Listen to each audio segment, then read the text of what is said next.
Another great luck factor is empathy. Stephen Covey says, seek first to understand, then to be understood. One of the fastest ways for you to overcome shyness and insecurity around others is to become more involved in them and in their lives by asking questions and listening intently to the answers. Most people are so preoccupied with themselves and the details of their own lives that they pay very little attention to anyone else.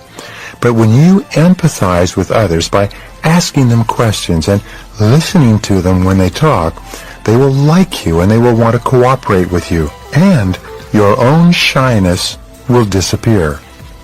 An extension or corollary of the principle of empathy is the law of emotional reciprocity.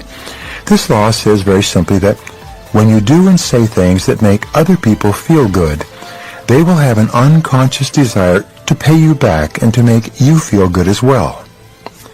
My friend Cavett Robert, the great professional speaker, tells how he used to run out onto the stage as a young man and say to himself, "Here I am." As he matured, his attitude toward his audiences changed completely. With his new attitude, he would walk out onto the stage and say to himself, "There you are."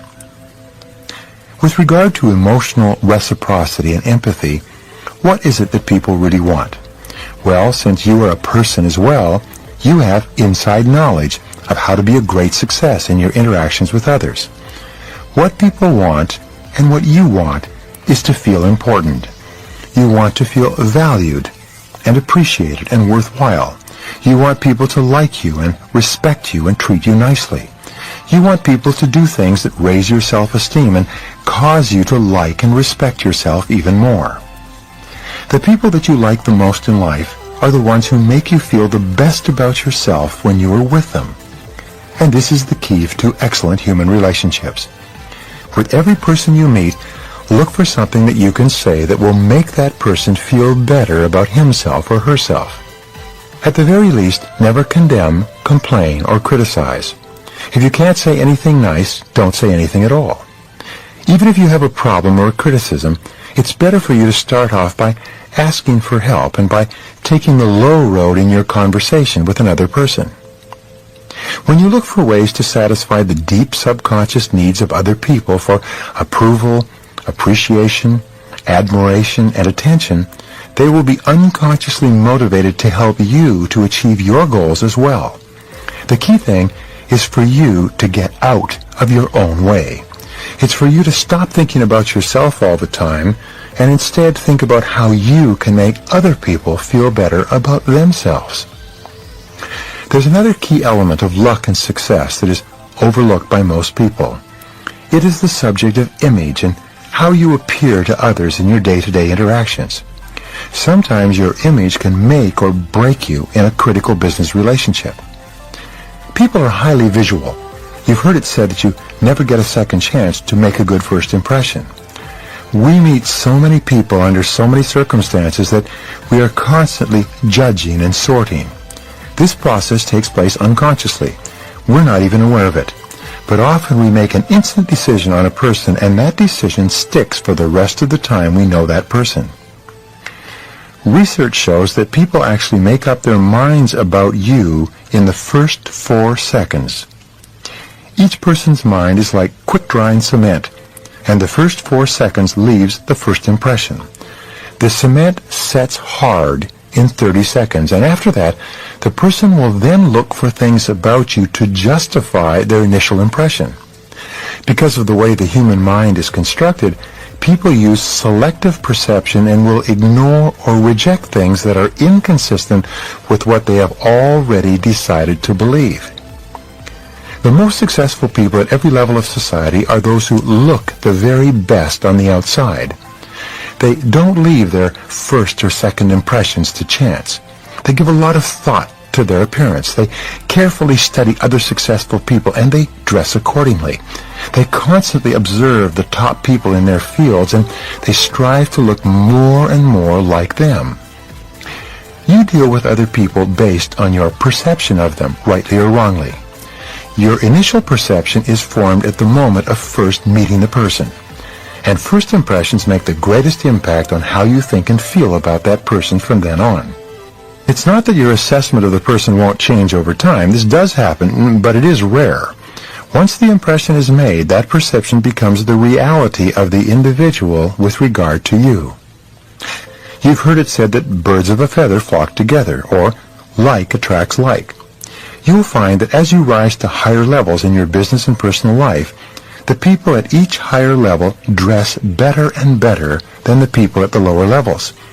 And successful people can recognize other successful people across a crowded room. Just as birds have plumage that enables them to be recognized by other birds of the same kind, individuals have plumage as well, in the form of the clothes they wear, their grooming, and their accessories. People who look similar seem to be attracted to each other in social and business situations. The fact is that you are most comfortable dealing with people who are very much like you, and so is everyone else. If you want powerful, important people to be comfortable dealing with you, you must dress the way they dress and carry yourself the way they carry themselves. The ideal colors for business for men are navy blue and dark gray. These are also the ideal colors for women, and in addition, women can wear hunter green. Men should always wear white shirts and silk ties, carefully coordinated with the color of their suits. Women should always wear accessories that complement the main color and design of their clothes. Both men and women should wear high-quality shoes, properly polished. There's an acceptable level of grooming for both men and women at every level of society. One of the great principles of luck is this: everything counts. Everything counts. Every little thing that you do or don't do counts in some way. Everything helps or hurts. Everything adds up or takes away. Everything moves you toward your goals or moves you away from them. Everything counts. You've heard it said that the devil is in the details. This is as true for your image as it is for any other part of your work or personal life. Little things do mean a lot. I suggest that you get and read at least one book on how to dress for success in business. Leave nothing to chance. Study the top people around you. If you work for a salary, dress the same way the people 2 jobs above you dress. Spend twice as much on your clothes and buy half as many. If you're a junior clerk, come to the office looking like a junior executive. You'll immediately attract the attention of people who can help you. If you combine an excellent professional image with a commitment to continuous growth in knowledge and skill, you'll put yourself onto the fast track in your career, and the people who can help you the most will be the ones opening the most doors for you. The reason that image is so important is that when you look absolutely excellent in a personal or business situation, you feel absolutely excellent as well. When you look around you and you know that you are one of the best dressed people in the room, you have a tremendous inner feeling of pride and confidence and self-esteem. You like and respect yourself even more. And as a result, you like and respect others. You are more sensitive and courteous and gracious in your relationships with them. When you dress like a winner, you think and feel like a winner. By the law of reversibility, your outer actions of walking, talking, acting, grooming, and behaving like an outstanding individual have a backflow effect that actually cause you to feel like an outstanding individual in everything you do. And remember, everything counts. Your personality and your attitude are perhaps the most powerful of all luck factors. When you combine them with a commitment to doing your job in an excellent fashion, you trigger the desire of all the people around you to help you to move forward in your career. The nicer you are to others, the nicer they will be to you. The more positive you are, the more people will want to be involved with you and to do business with you.